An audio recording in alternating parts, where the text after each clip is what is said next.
whenever we read history of modern India, we have the story of Indian people, and British are standing in the background as something that we don't delve deeper into. This is going on along with a lot of manipulation, use of violence, intimidation. The India House is a gigantic machine of writers, and only they know what is happening in India. And among others, I mean, the most important political figure who doesn't figure in most sort of textbook kind of understand things is. तो जो लोग India के उनको लगते थे दुश्मन है हमारे, वो रातों रात दोस्त बन गए after 57. Madras, it is as if Madras has been gifted to them, you know, and the sovereignty has been ceded. So is it also there that at some point of time the civil services became less attractive for British? Yes, this is where the history of what we call coaching center is actually begins there. I think you mentioned one very particular violent method of keel hauling. Yes, yes. So sir, आप अगर कुछ बता देंगे थोड़ा, it's very interesting. So, you know, there is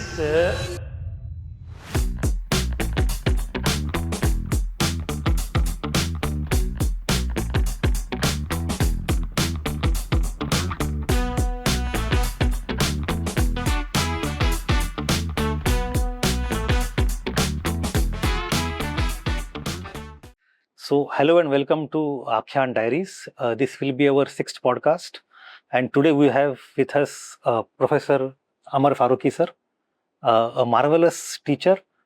He has been in Delhi University for a long time in Hansraj College, and now he is associated with Ashoka University also. I got to know about him not through academia but through his books. He has written so many books about early colonial era and which are so interesting that I had for a long time thought कि इनसे एक बार बातचीत होनी चाहिए. Recently he has come up with this book, Governors of Empire, and this is a very marvelous book in certain sense.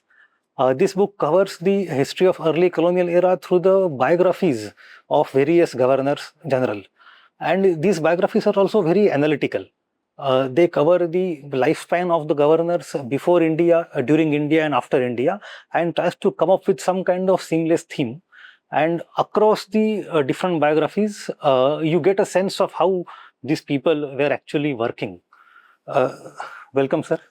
Thank you very much. Sir, my first question to you regarding this book only is that biographies seem to have come back into fashion again in last decade or so, especially in case of modern India.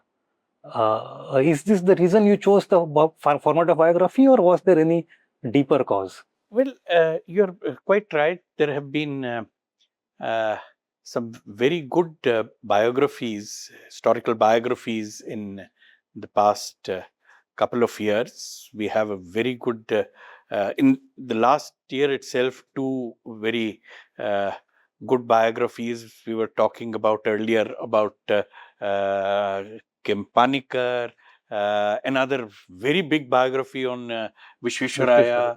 So I think, you know, there is a lot of interest in, you know, doing biographies. By the way, many of these biographies are really big biographies. So one difference here is that what I present is very sort of short biographical accounts of, I've tried to cover almost 10 governors general in this who are representative of a particular period. But one could also say that there is an older tradition of studying history through individuals. And apart from, you know, the fact that some of these individuals which I have whose lives I have discussed in this book, their lives being interesting, at least I found them interesting.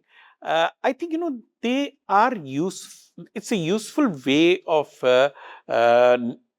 understanding the relationship between the British Empire in India, how it evolved, how it grew, how it expanded, and the politics as well as society, economy in Britain itself. Sir, उसी को लेके मेरा मतलब when I was reading this book मुझे एक और चीज लगी which is a very good thing about this book, is that this book gives us a story of the British people, these officers. Most of the Indian historians don't generally go into that. Whenever we read history of modern India, we have the story of Indian people, and British are standing in the background as something that we don't delve deeper into. तो एक तो मेरा सवाल था कि what was the reason कि Indian historians don't go into generally analyzing the background of British people? Is it are they afraid कि उससे humanize हो जाएंगे? When you talk about India as a part of the British Empire, India as a colony, you have to bring in the story of what's happening in Britain, because a lot is actually happening in Britain. The decisions are being made in Britain. The people who are ruling over India are coming from Britain. Policies are being decided in Britain. All those in order to be to understand the historical processes whereby colonial rule was established in India, you have to have a good understanding of what's going on in Britain. Now, somehow textbooks, the way they have been written in the past few decades, have tended to be a little narrow in their focus, so that we don't really get to know much about what's actually happening in Britain. Sir, उसी को लेके थोड़ा सा I want to dig little deeper कि the British who ruled over India have their own social hierarchy, their political differences, their regional cultural differences. जैसे some are Tories, some are Whigs, some are English, some are Scottish, some are from supposedly lower social origin, some are very elite aristocrats. तो ये जो सबकी background अलग अलग है, Clive has not some elite social background, Cornwallis is the aristocrat who leads to lot of changes. तो ये social background समझने के बाद, and can we actually make some inferences about their Indian policies from these social contexts? उससे one to relationship हो सकता है ऐसे? Actually, it's a little difficult to talk in terms of a direct relationship or correspondence. Okay. But there are one or two things, which I do want to say, and which I have discussed in this book, which is that there is, by the time Warren Hastings' tenure comes to an end, there is a consensus among the ruling elite in Britain that the top post should be held by people coming from the aristocracy. Now, we must remember that Britain is a very hierarchical society. Despite the fact that it's a parliamentary democracy, it's a constitutional monarchy, yet it also, 19th century Britain is a very, very hierarchical society. And, belonging to the aristocracy gives, a special kind of prestige to those who are part of the aristocracy, of those who are part of the peerage. And their social and political influence is enormous in the 19th century. Also, their economic control over land and so on is actually very extensive. So, 19th century may, I think, it's important to keep in mind that, when, or late 18th century, when period that I'm talking about, this, there is growing pressure from sections of the elite, particularly the aristocracy, that this top position, which is becoming powerful, is something which should go only to the someone from the elite, which actually meant somebody from the aristocracy. So it's like internal coup that is happening. So it's really because the company can govern, but if at the same time a company servant, who usually would be somebody who begins career as a clerk and then rises to a higher position through promotions over a period of time, is not the person who should be given the top post. The only exception that we have is John Shore, who was more a kind of stopgap. He was here for his full term of 5 years, but nevertheless he was more a kind of stopgap That was that kind of arrangement. And the other exception is John Lawrence. In the 19th century, there is no company servant who becomes Governor General except for John Lawrence. Ek bar in the 30s, early 30s, there was a possibility that Charles Metcalfe might become Governor General. But he never became Governor General. He was there as a kind of acting Governor General, but he never really became Governor General. So, except for John Lawrence. And I think, something which is often missed out is the negotiations, the kind of jostling which takes place when a new Governor General is to be appointed, actually involves the company, the cabinet, and also the royal court. The court also uses its influence. So you mentioned somewhere in line also that the process of negotiation that preceded appointments of leading colonial administrators and military officers is often overlooked by historiography. Yeah. So that's and आपने उसको बहुत ही ज़्यादा detail में whose interests are involved in which manner Yes. उसको outline किया हुआ है. But when somebody is appointed, there was also, you mentioned sometimes somebody is English versus Scottish. So when the Cornwallis का ज़माना है and there is aristocratization of the top layer of company, similar time is when Dundas भी है and there is Scotticization of the HR at such level. तो ऐसे मैंने कुछ किताबें पढ़ा है कि Scottish people were more lovers of India compared to English. Is it romanticization or? It's a little bit of romanticization, because actually what had happened was, we must remember the longer history.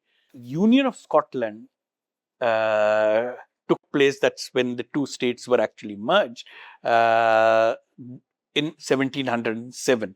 There's an earlier history of the two crowns being unified, but the two states are actually merged in 1707.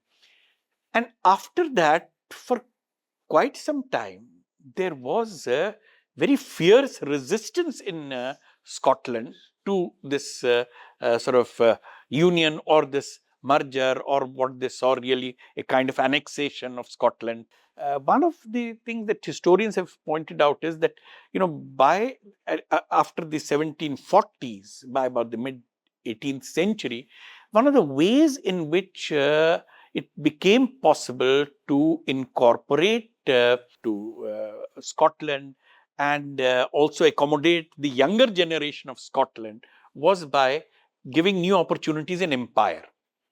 So many of them actually got jobs in India, and the new options opened up for them because of the expansion of empire, which is one of the reasons why actually there were a large number of Scottish servants of the company in India. Dundas actually appears on the scene much later. By that time, things have settled down a little, but Dundas further sort of reinforces that trend. In fact, it has been pointed out by scholars like Linda Colley that already by the time of Warren Hastings, there is a very strong Scottish presence in India. In fact, one of the charges against Warren Hastings in his trial was that he had been promoting inducting too many Scots, and that there was the possibility of corruption in that. So Warren Hastings is known to be a very colorful character. Yes, he is. And उसके इतने सारे instances है, चैत सिंह वाला है, Nand Kumar, Begums of Awadh. Then within the council, he had 3 versus 1 wala opposition, and that hobbled his lot of decisions. The entire decade of 1770s also was difficult for British financially. American independence movement, all those Maratha war. Yeah. So my one of the questions was that इतना सारा instability है, फिर भी how were British able to create institutions that lasted so long? I think, it's a longer historical process which we are looking at really. Because what the British are trying to do from the late 1760s onwards is really to, rather I should say what the company is trying to do is to consolidate its position, stabilize its rule, for which it is engaging in several sort of experiments. For a long time, as most books would tell you, that's a very well-known story that the company did not really govern, or I should say administer directly. It continued to rely on older functionaries in Bengal and Bihar, and it is not till you come to the 1770s that a shift began to take place, which is when there is greater confidence, in the company. And then that process was further sort of intensified under Cornwallis. But already under Warren Hastings, that there is much greater confidence that our control is stable. They're able to absorb losses and setbacks. And they are able to. So, I think, we need to bear in mind that this is going on along with a lot of manipulation, use of violence, intimidation, threats, use of the army. So you might not use the company's army directly, but you use it as a threat, as in the case of Awadh or in Tamil Nadu. So I think these two processes are going on simultaneously. The ability of the company to use, it has several options which are now available to it.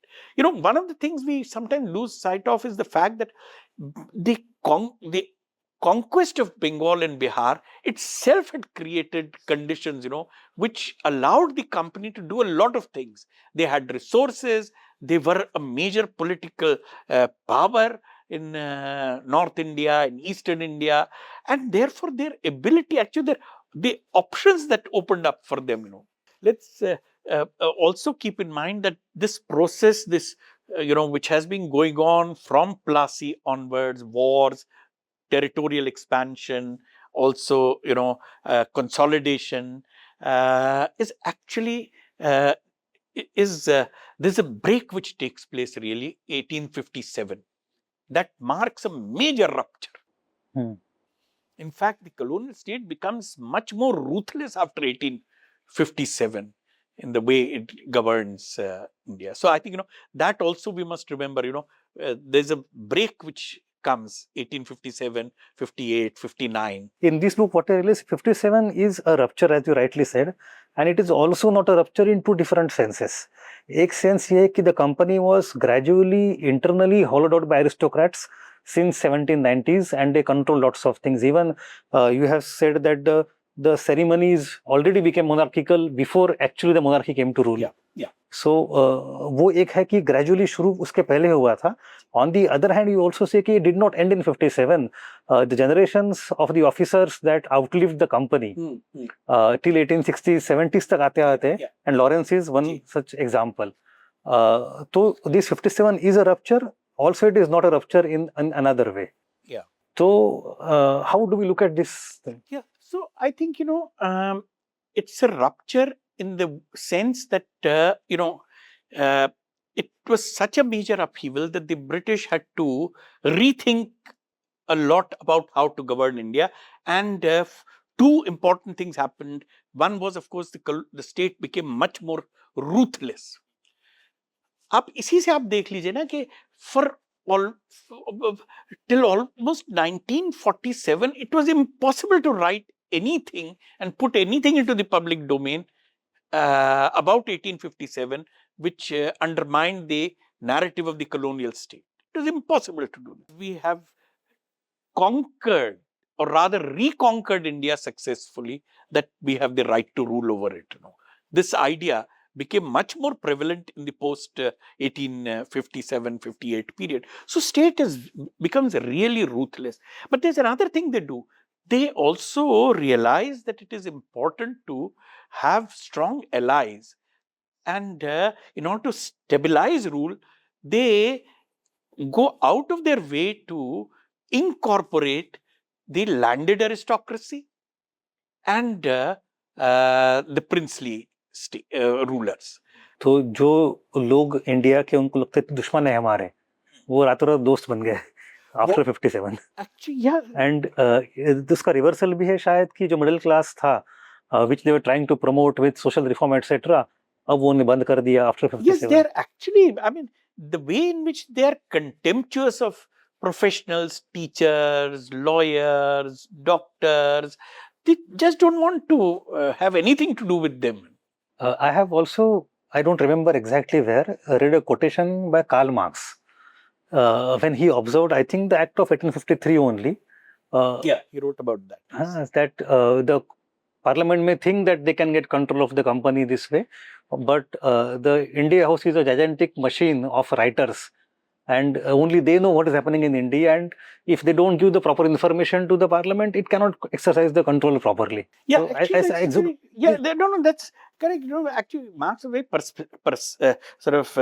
perceptive about the actual relationship between the government and the East India Company. And many of Marx's early articles on India are actually written against the backdrop of the 1853 Charter Act. You know, when he was looking very closely at a lot of because there were lots of critics of the company also who were writing in newspapers, who were putting out a lot of material in the public domain, which would be which would be critical of the company.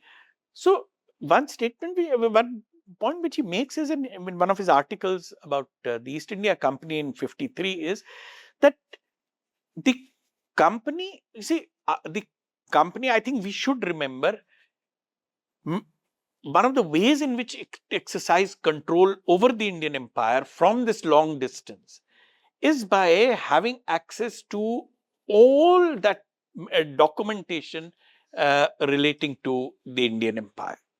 So even minor issues, you know, any document that was created copies would have to be sent to England. So ultimately a huge correspondence would be sent from India to England.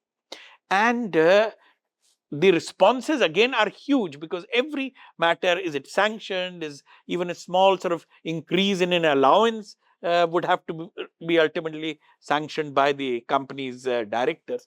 So all this was coming back also. So that's that huge correspondence that's taking place. But when this correspondence comes to England, it has to be sorted out. It has to be classified. I mean, two important, very well-known figures who were associated with that establishment, which sorted out all the correspondence, this huge correspondence, was James Mill and subsequently his son John Stuart Mill. They were employed in the examiner's office, the examiner of correspondence. Examiner of correspondence office had to actually, when all this correspondence came, they would sort it out, classify, send it out to the relevant departments. Then those relevant departments would then sort of see what required an immediate answer, what could be delayed. They would then prepare background notes. You know, the way जैसे आज भी कहते हैं ना, file put up करना. सो file put up करने की शुरुआत तो एग्जामिनर ऑफिस में होती थी. So they would have all the background information, what had happened earlier. So the company was the repository of all the sort of archival material relating to colonial rule in India. And the board of control or the president of the board of control didn't have any separate establishment. They were totally dependent on them. That's what Marx was saying. That, you know, ultimately they would have to provide all the background information, this information, and what needed to be done. They would suggest what are the options, and then it would go to the directors. The directors would then communicate to the board of control.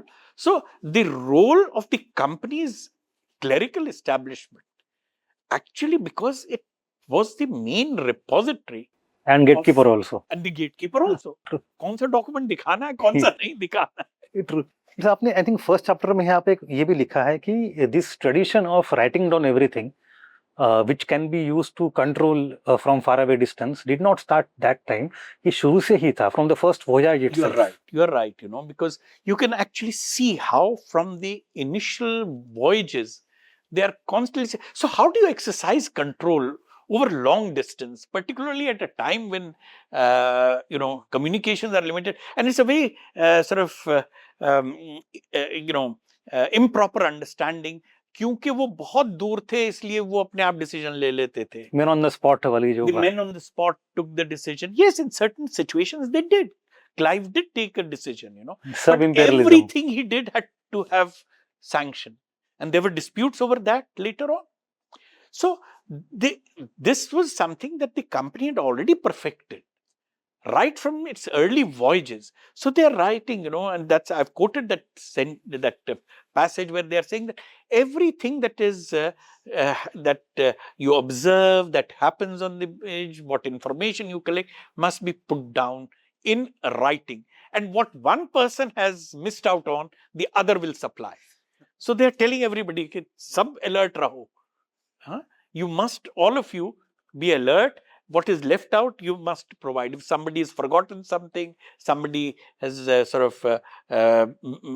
missed out on something, or somebody is trying to suppress something, it is your responsibility that it should be put down in these books. So that also became a huge archive when it went back.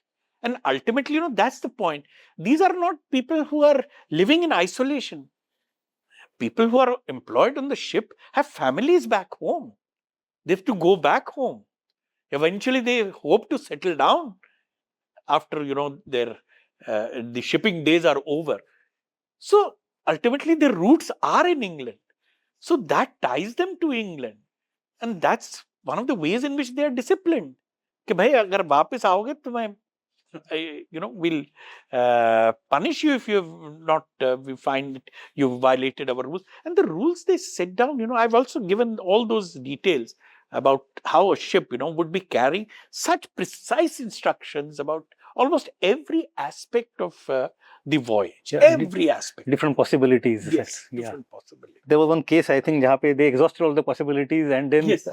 So, if the captain dies, then who's next in line of succession? So, that's not to be revealed till that actually happens. Then, among all the officers, that document will be unsealed, and then they'll find out. So, first person passed off, second died, third died, and when the third died, there was no fourth option. So, they had to select somebody from among themselves. So we can say in certain manner that before Cornwallis, before Warren Hastings, company has had the tradition of commercial bureaucracy for 150 years at least. Yeah. And the task of these people after Plassey was to gradually transition from commercial bureaucracy into administrative bureaucracy. Yeah. So they are not starting from scratch that way. They're not starting from scratch. And I should also say, this is again the kind of understanding we have. Suddenly 1757, Plassey happened, and from a commercial body, it became a political body. Their involvement in politics is from day one. When they arrive, when the first ship arrives, 1602, they are already involved. Negotiation ho raha hai, diplomacy ho rahi hai. They are trying to find out what are the factions. They are trying to find out what is the political scenario in order to be able to negotiate for better terms and so on. So, they have a long history of political involvement. They are embedded in local politics, regional politics. They are embedded in society. And that's why they seek titles and so on also. So it's not as if they are engaged in diplomacy. They are engaged in military activities. So it's not as if they are just sort of engaged before Plassey. They are just engaged as merchants and buying and selling in a market. And suddenly after 1817, they already have accumulated a great deal of experience and knowledge. Even in those small pockets of Bombay, Madras, vagara, they have their governing bodies, taxation, judiciary, everything is there.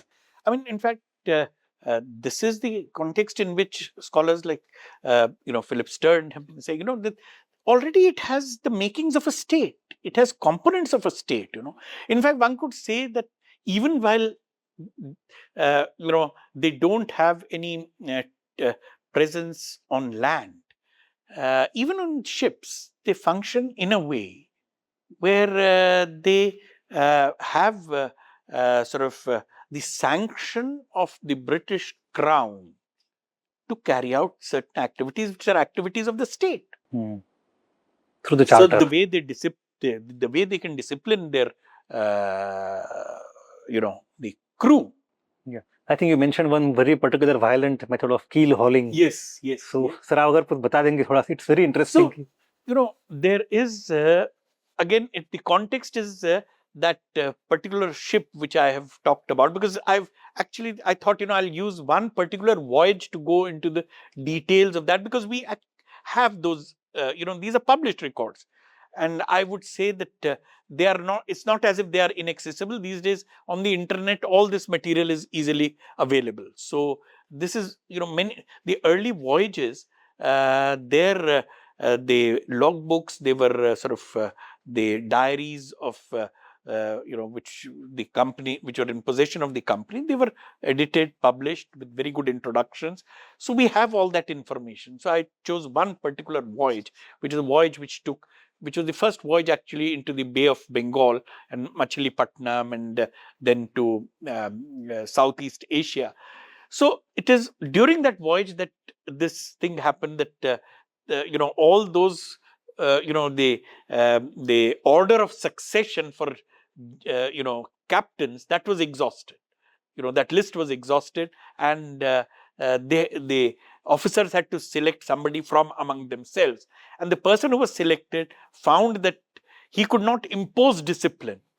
So what he did was use a very, very violent kind of punishment, which can actually be fatal, which is keel hauling, which is to tie a person from a rope, throw him down, tied by that rope under the ship's keel, and haul him out on the other side. This is, this can be fatal, because actually it is possible that the person might hit the boat on the head, and that can be fatal. So this is a very brutal form of punishment. So imposed that, and and nailing another person to the mast. So these are very violent ways of imposing discipline. So, but they were authorized to do this, and ultimately the authority was derived from the charter which was given by the crown. Later on, things like, raising an army, that's also a function of the state, but it is a private army. Also declaring martial law. So raising army, declaring martial law, having jurisdiction over some people, Yes. Minting coins also, Yes. collecting All these taxes. These are all State all functions. attributes of sovereignty. Yes. But you have also mentioned that even then we cannot accept that they had the Indian states had ceded any part of sovereignty to these people. Because actually this is also a wrong notion which is given to us by many writings, which we have. They, in a very simplistic way, assume, for instance, Madras, it is as if Madras has been gifted to them, and this sovereignty has been ceded. There is documentation which shows, what are the rights which are given to them. There are only certain rights, privileges which are granted to them. But sovereignty is not vested in them. This is not territory that is handed over to them. This is not, or Machilipatnam, or wherever they have sites. They are revenue collectors in the area that became Calcutta. They're just revenue collectors. They're not sort of given possession of that in, as if they were sovereign over that. And that is perhaps one of the reasons of clash in Plassey also. Yes. The two sides had different perceptions of sovereignty. Yes, true.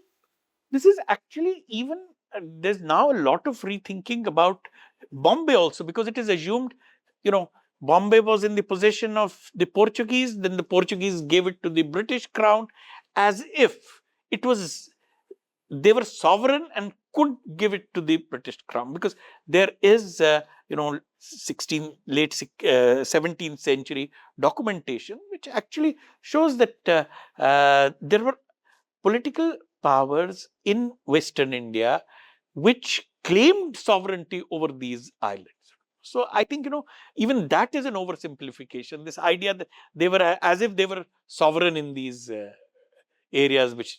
There is this story also that from Surat or Bombay, British started to mint coins from Yes, which they removed the face of yes, Mughal or some forged coins of yes. Mughals, something. So that they, because this also had to be negotiated, and this right was not always ceded to them. Yes.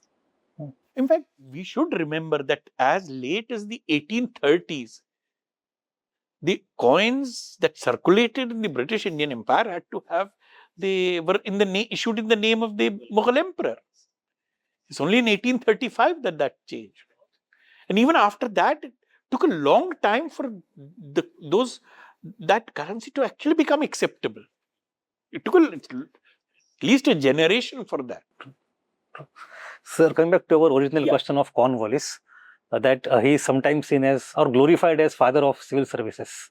But we have talked about a lot of stages of evolution of civil service. So, so I think, this understanding that Cornwallis is the father of the civil services, which is a statement I often find mentioned on websites and textbooks. So I think, we need to be a little careful when making such sweeping statements, because this, what we know as the civil services, and here I'm referring really to the uppermost levels of the colonial bureaucracy. It's a long process of evolution. In fact, Cornwallis, we are talking of the 1790s.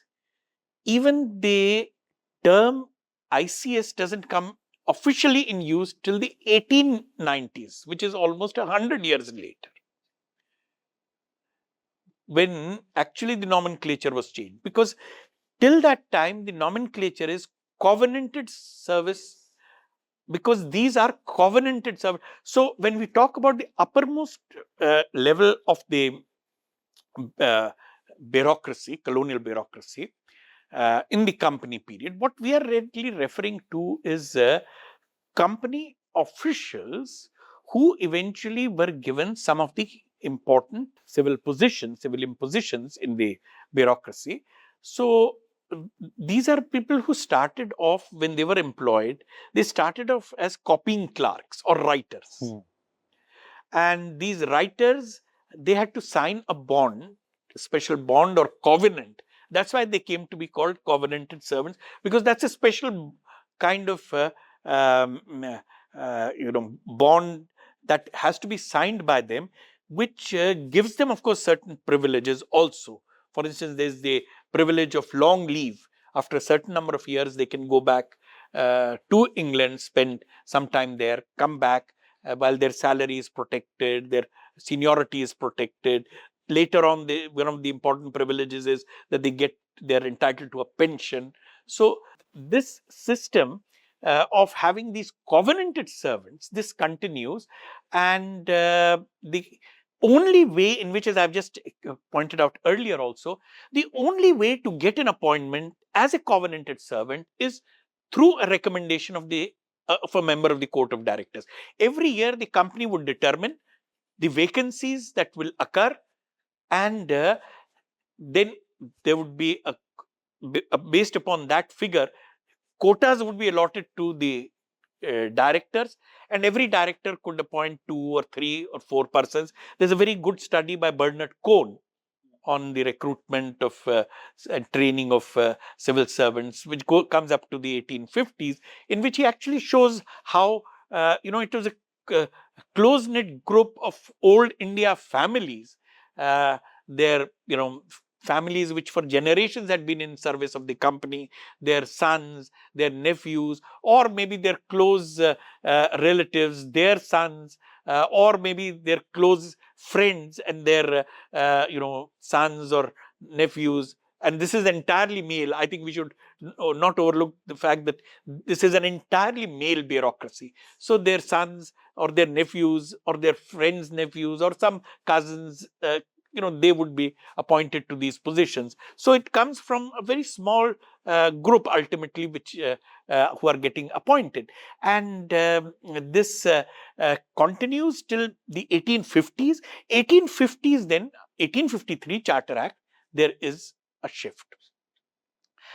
and that shift is that that's a major shift, and that shift is that the Charter Act makes a provision for the possibility of having uh, recruiting through an open competition. The act itself does not define the modalities, so a committee is set up in 1854 under the chairmanship of Macaulay, and that submits a report.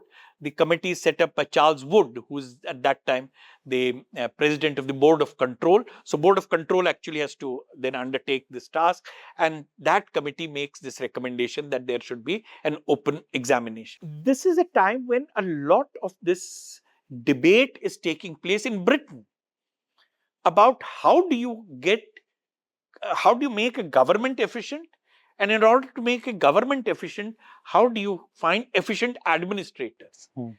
And one sort of idea which has emerged in the 1850s, by the 1850s, and there's a intellectual history to that also, which we don't have time to go into, that this idea that the best way of finding efficient administrators is through an open competition. And ultimately, it is you must have an intellectual cream which should govern. So, how do you find that intellectual cream? The best way is an examination. So, the open competition idea was actually an idea which was pushed by, among others, I mean, the most important political figure who doesn't figure in most sort of textbook kind of understandings is William Gladstone. William Gladstone, who later became, the most important liberal figure of the Liberal Party in the latter half of the 19th century, became prime minister for 4 terms. In fact, first term is in the 60s, and finally the 4th term is in the 1890s, when he was actually pretty old. So that and he was actually a very, very important political figure. And there is another very important figure which recent research has actually shown, recent means last 30-35 years, has shown that actually he was a very important intellectual influence, Benjamin Jowett. Benjamin Jowett was a scholar of Greek, classical Greek, taught at Oxford, and very well known sort of scholar. And he kept on insisting that the best way of finding efficient, capable administrators is to have an examination which would be of a very high standard, which would actually test their academic qualifications. And these academic qualifications should be very tough. I mean, this is a tough exam. Ultimately, the model he had was Oxford and Cambridge. Sir मैंने लेकिन ऐसे भी पढ़ा है कि they were inspired by Chinese model. See, when a lot of these ideas were coming up, there is the Chinese, there is the French, there is the German example. So this idea is of course there, but in the context of England, how do you operate? What are the modalities? How do you operationalize this? What are the ways in which you set up this examination? What kind of examination? So this became a matter of great debate. First of all, that it should be an open competition, because there is another view which also is being pushed, that it should be a limited competition, which meant that somebody will make a selection, 10-12 log ko select kar lenge, and they will compete among themselves. The idea is you must know all these people, and then once they have sort of made this choice of 10 or 12, they will compete, and then you will select the best person. The other view which people like Gladstone had was that no, this should be an open competition. Let anybody come and sit for it. Whoever fulfills the basic sort of criteria of age and basic qualifications, let them come and sit for this examination. You come and sit for the examination, the best person, you drop a merit list, and that's select. So this idea is eventually shot down in Britain. The British ruling elite don't accept this. They maintain the control over the. Yes, they say, patronage unki khatam ho jayegi. So in England, they don't accept this.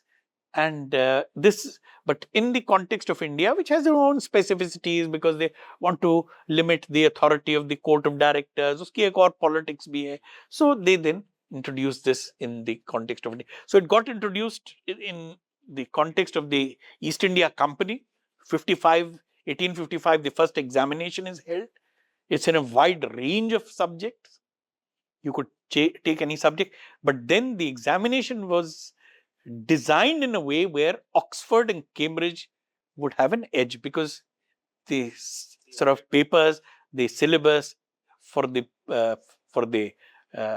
examination was in accordance with what was taught there. So those who were in Oxford, Cambridge, they would have an easy chance, So because open the है भी understanding of people like Jowett was, this is where the intellectual cream is, तो open होके भी open नहीं हुई वो. Open होके भी नहीं है.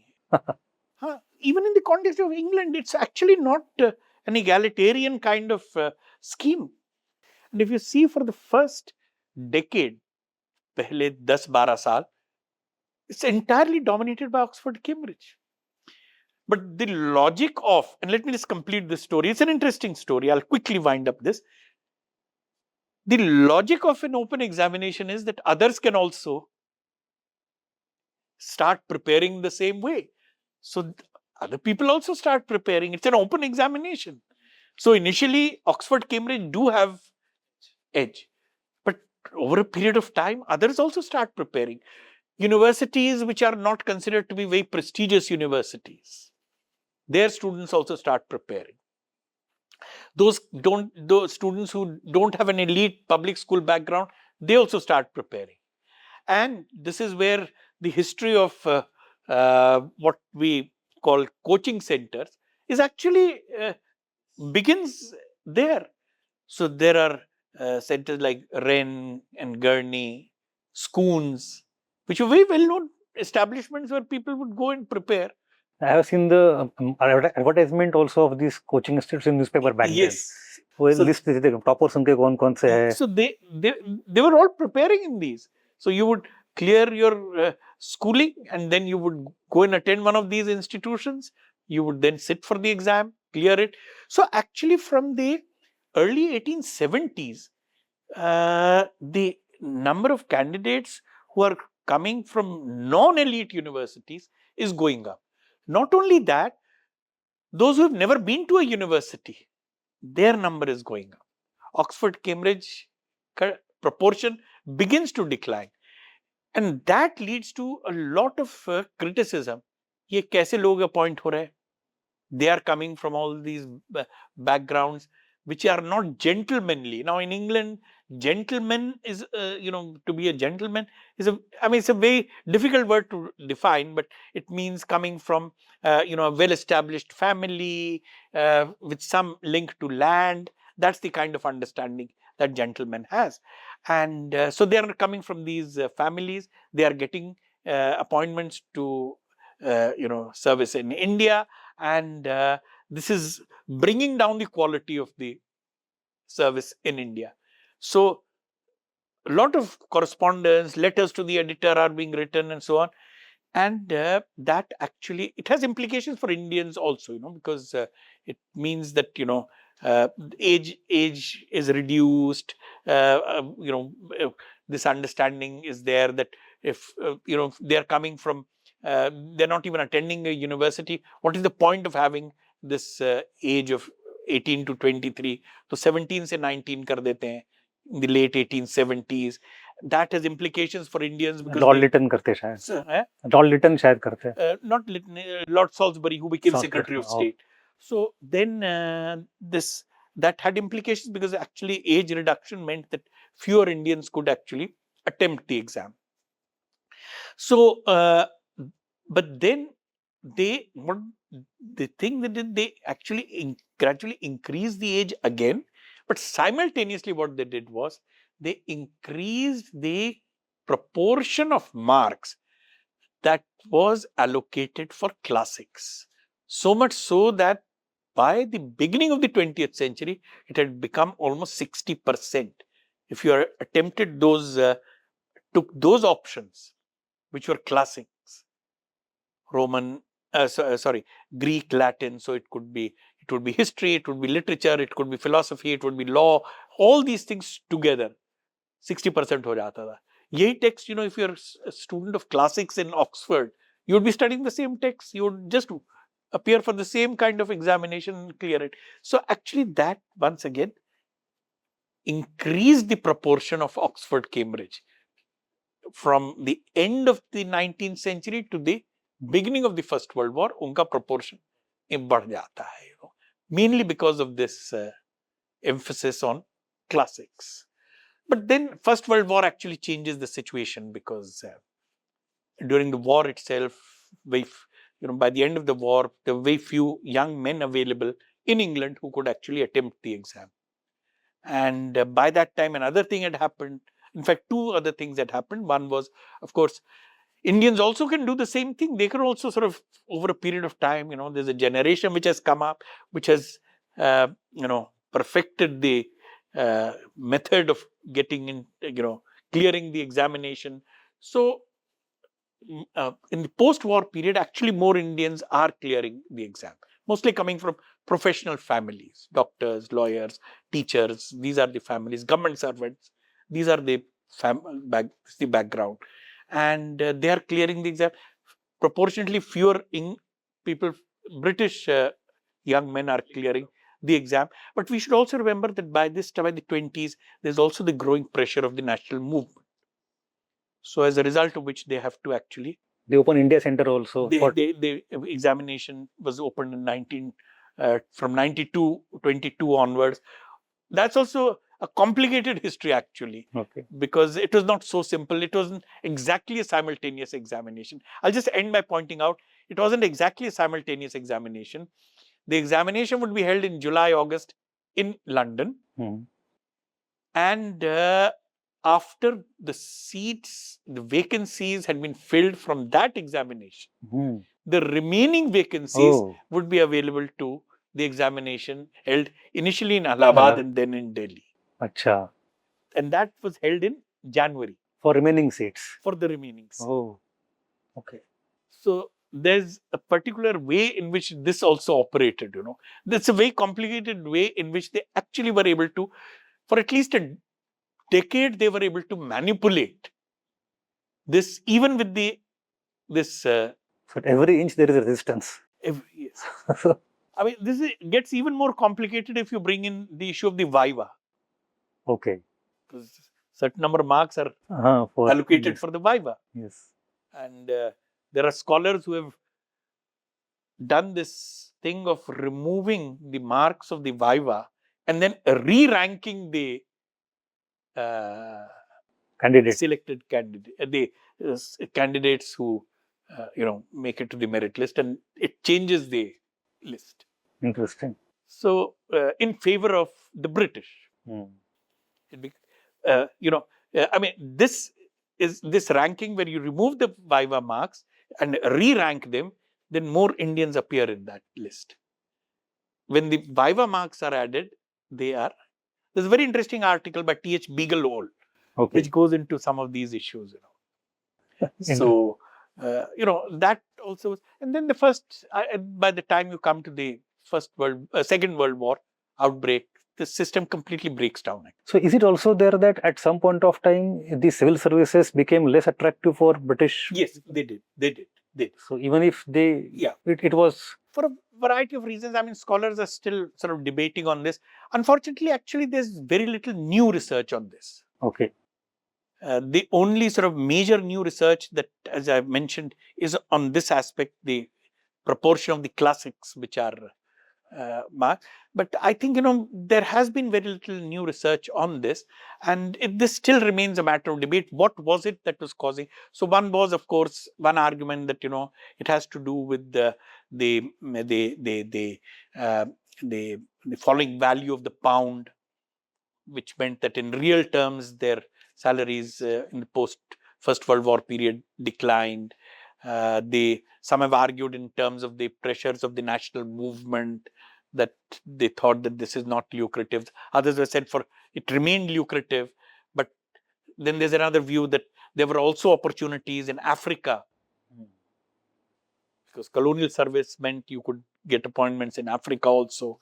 So that those became quite lucrative. So this remains a matter of debate. Interesting. So let me come back to the main story of the book. एक तो मतलब एक मुझे point ऐसे लगा while reading again Cornwallis chapter that you have given good enough pages to discuss how he was, on one hand, able to bring a lot of changes in civil services or zamindari system or Cornwallis code wali baki cheeze jo hai, but at the same time he was also in some other projects a very major failure, that is army reorganization. And because he was a failure in that project, that thing is not being discussed anymore by historians. तो ऐसी तो कितनी सारी चीजें होंगी कि जो succeed नहीं हुई, या अटेम्प्ट्स फेल हुए, या फिर ideas just went and disappeared somewhere. Those could be very interesting ideas also. Yeah. So can we actually look at history from the lens of things that did not happen? Yeah. I think we must keep in mind the enormous influence of colonial historiography on which in the way in which we understand some of these things. That's why it's important to have another look at some of these figures, because these are celebrated figures in colonial historiography. Cornwallis is a great person. Of course, there's a lot of writing on the permanent settlement. Yes. Permanent settlement, the literature is huge. And there's a huge literature which very strongly shows the adverse sort of impact of the of permanent settlement in the short term, medium term, long term. But other aspects of Cornwallis, they hardly get attention. Civil service is one of the things, and there are misconceptions.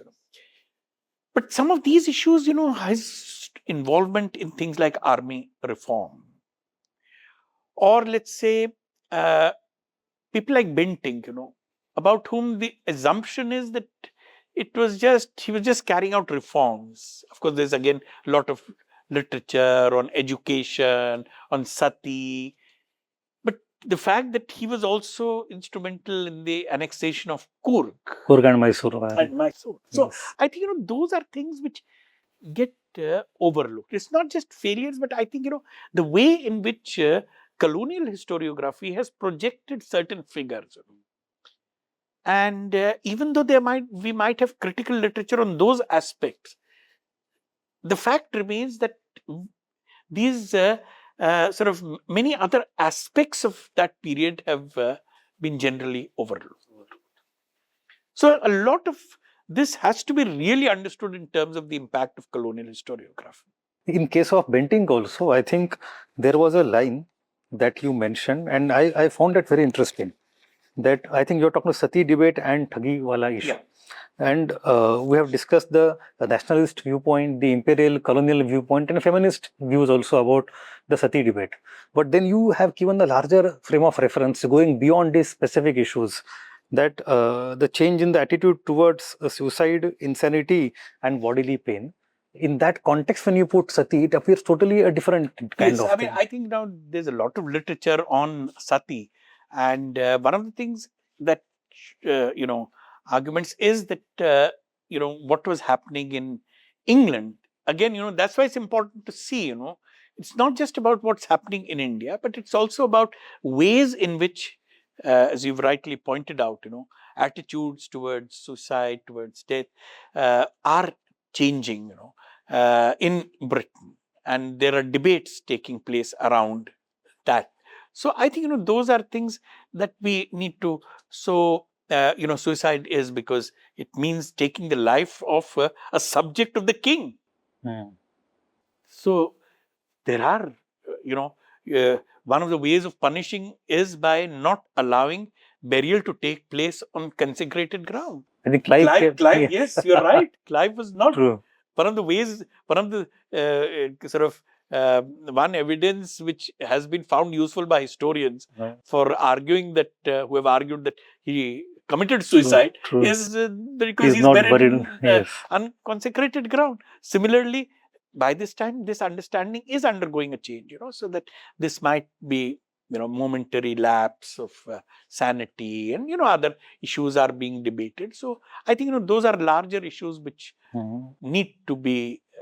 So the social history ka context has become, to make sense of a lot of things, we have to go into social history of the time. Social history of that time, and we need to also go into the social history of Britain. To be able to understand this. ठीक है sir, एक दो सवाल जी before है. एक तो in many chapters I also see that you are focusing on the ceremonies, on the procedures in England also and also in India. Especially you talk of government house being built in Calcutta and how it was modeled after Kettleston from Derbyshire. Yeah. And gradually, Curzon also wrote a book. I was Yes. not aware, on the history of government houses or something. Yeah. Later on, you also talk about how Moira and his wife create a lot of ceremonial Yes. things, which is very interesting. जो आपकी वो कहानी भी है कि वो ostrich feathers नहीं मिले तो एंट्री बंद कर दी उन्होंने. तो this I had not seen this writing a lot. I think perhaps in Charles Allen's book I had read some of these things. इस तरह का, otherwise generally we tend to be uninterested in the social life of the British people, and which also include a lot of Indians. जैसे आपकी story चांद बीबी की story है, and that also I found very interesting कि चांद बीबी is connected to one British person, John Shore I think. Yes, and when he goes back, she gets attached to some other British person. Yes. That shows she also has agency here. Yes, yes. तो ये सारी चीजें जो social aspects है, तो how are they actually impacting the colonial structure, impact on Indian policy, etc.? Are there some connections there? No, I think, the connections are only sort of have to be seen in the specific context in which a particular thing, issue is I've tried to take up, So there is a lot of ceremonial that is involved, And the reason why I thought it might be useful to go into this ceremonial, which was invented by the Moira couple, is they're here for a long time, almost for a decade. And that ceremonial is important because what they're doing two things. One, they're projecting the figure of the Governor General. So that that ceremonial, that ritual, all that thing about, which I mentioned, which is there about, what kind of dress code women should have when they are coming to the Governor General's house, and that's a code which is derived from the British, royal court. So I think, projecting the sort of larger than life figure of the Governor General, I think, those are that kind of symbolism is important, and I think we haven't paid enough attention to that symbolism. Secondly, I think, when we talk about you mentioned, for instance, Wellesley.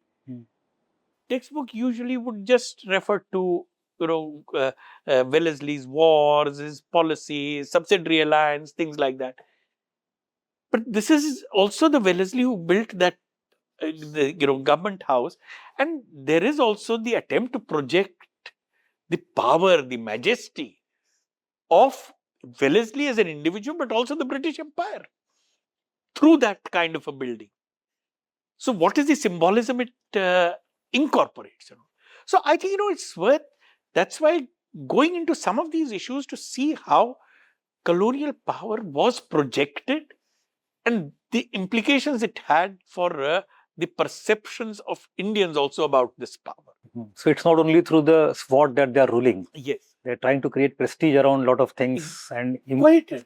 So this grand figure of the Governor General, how is that, created? So it's the building, it's the ceremonial, all of this goes into it. I've also mentioned that how the palki, when it goes in the Governor General's palki, then, there's a huge retinue which goes before it, then after it. And so, all these things are important, but they are also doing another thing, I think that's also crucial, which we need to keep in mind.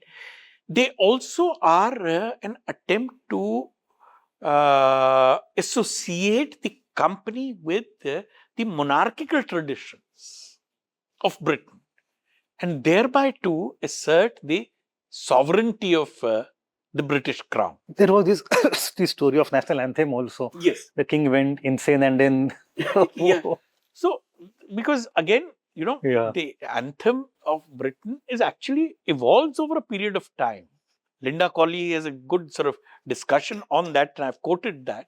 But it's it evolves over a period of time. It's really, and how that evolves, I think is important. And then how part of that then, how that is then incorporated in the ceremonial in India by the Governor General. Sir, एक last point मुझे पूछना था, that in the second Maratha war, in this book also and in your earlier book of subjugation also, you have mentioned Randolph Cooper, that from the Maratha armies, lot of British officers defected overnight to the other side. My question is, if such kind of things could happen, that युद्ध के पहले भले पैसे के लिए हो या for any other reason, these people are able to come together. But similar things don't happen on India side. Indians go in different directions. My point was that, was there no story of very high level British defection? Why was there one single empire? They could have created 2-3 competing kingdoms and they could have fought amongst each other also. But how was that they were able to create one single British empire? People were powerful at some point of time. I think that's where the company and its ability to work out long-term strategy comes in.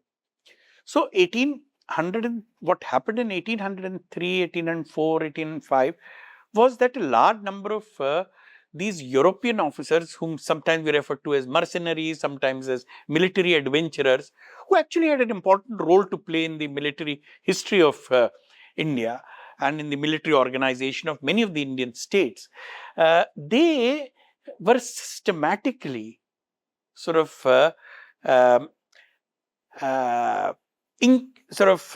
inducted by the British. They were neutralized systematically, offered terms, and this is what Randolph Cooper shows, and then, so there's a long-term strategy for that. So it's not individuals, but they are actually systematically trying to neutralize them, offering them terms and ensuring that they don't remain a threat for the British. But the company is such a powerful body. I think we need to understand that it was impossible really by the time you come to the early 19th century for not just individuals, even for a corporation based in England to take on the company. It was such a powerful entity, such a powerful corporate entity. There are attempts to float rival companies, but all of them eventually fail. True. So I think, we need to first of all keep in mind that the company itself is such a powerful entity. But I would also like to draw your attention to the fact that the company also has very fierce critics. People who were associated with the company. They also provided a lot of the material which was helpful in England for exposing the company's deeds. I've not discussed it in this book, but in my other earlier book on establishment of British rule, I've discussed the role of William Bolts. William Bolts was a company employee, and he was deeply involved in all kinds of shady deals of the company. Therefore, he had a lot of information. Then he turned against the company, and he provided a lot of material which was useful to critics of the company in England. So William Bolts, particularly the financial scandals associated with Madras, which are known as the Nawab of Arcot's debts, which were sort of fictitious loans which were given to him. So I think there are these figures who do play a role in providing material which was very critical of the company and exposed the company. But ultimately, whosoever came to India, they had their roots back in there. So that, I think, in introduction you talked about the foreignness of the company. Yes, it's foreignness. None of them was attempting to sit. Their ambition was not to settle down in India. Not even one governor general wanted to settle in India. मतलब this is 200 साल से आप राज कर रहे हो, आपके पास सब कुछ है, पैसे भी है, फिर भी किसी की इच्छा नहीं हुई. None of them were. They were sort of. It seems in a hurry to pack up and go back home. Exercise authority and go back home. किसी का भी long term interest नहीं है. This is what we sometimes forget. They have no long term interest in this place as individuals. If at all. That's why I've gone into this whole thing of also their sort of their sort of lives after they relinquish their post. and go back to England. It's worth seeing that because all their ambitions are in British politics. Most of them are unsuccessful. Except perhaps partially Curzon aapne mentioned. Partially, but Curzon also had to wait for a long time.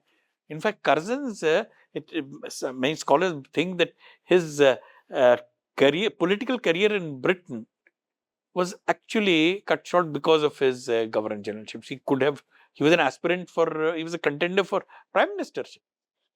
So, I think, that way, Richard Wellesley, whose younger brother became such an important figure, Arthur Wellesley, became Prime Minister also. And iconic figure, Victor of Waterloo, Duke of Wellington. And look at Richard Wellesley, who started his career earlier. When he went back to England, he hardly had any success in the politics. He lived for a long time. Almost 30 years he lived. Warren Hastings he lived also for almost 30 years. But nothing in Britain. So all these people, Dalhousie, he was in such bad health, he died soon afterwards. But most of these people, they had no career. William Bentinck, he had no career when he went back. So I think, it's interesting that they had great ambitions. But those ambitions were all ambitions in Britain. वापस जाएंगे तो हम इतनी हमारी importance हो जाएगी. And all of them were frustrated, ultimately. Almost all of them, yeah. Nobody got anything significant. Except maybe Cornwallis, but also he was not a very important political figure. He seems like a social climber. He was sent to Ireland. So all those things are there, but he never really had a great. It's kind of we look at Governor General and Viceroy as a very major figure, but in London politics and framework, they are That's why I thought not top it's tier. Important if you want to sort of see them in sort of perspective, place them in perspective, then perhaps it's important to see what happens to them when they go back. Yes. They're really trying so hard to achieve something, their ambitions in British politics, but they're not successful at all. Most of them rather come across as tragic figures. Actually, that's true. Yeah. Okay, sir. Thank you very much, sir. Thank you so much. So, thank you.